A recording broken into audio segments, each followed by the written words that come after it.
The Brisbane Laneways program was introduced in 2009 by then Lord Mayor Campbell Newman, who announced a $10.65 million package to make over the city's laneways. Burnett Lane was the first site cleared for refurbishment, with the Brisbane City Council spending close to $2.5 million on upgrading the laneway. This meant the introduction of better lighting, public artwork and street print, paving way for the development of laneway cafes and bars. 3 years on, and the program has started with a lot of setbacks, with $1.3 million being slashed from the program following the Brisbane floods in 2010. One of Brisbane's most iconic laneways has also been flagged for development, with Elizabeth Laneway eventually closed in 2011. However, there are signs of flourishing laneway culture emerging, with laneways such as Wind Lane and Fortitude Valley leading the way. Home to Flamingo Cafe and Q Music, Wind Lane is everything a successful laneway should be, complete with colourful public artworks and creative spaces, and home to the Valley Laneway markets. The council has been credited with creating an environment in which cafe and bar culture could thrive, with cuts in the cost for small bars by the state government contributing to the initial success of the investment.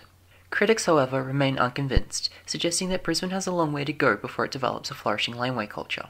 I spoke to Jessica Thackeray and Simone Howard, two local artists, to get their perspective on the evolution of laneways in Brisbane.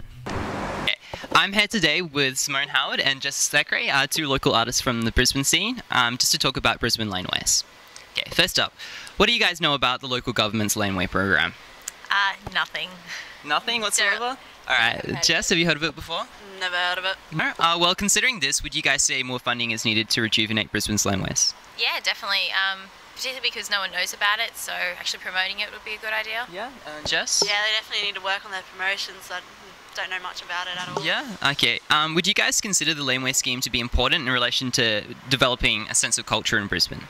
I think it'd be really good, because I know Melbourne's got that as really a key part of that cultural scene, and I think that would be quite valuable to Brisbane.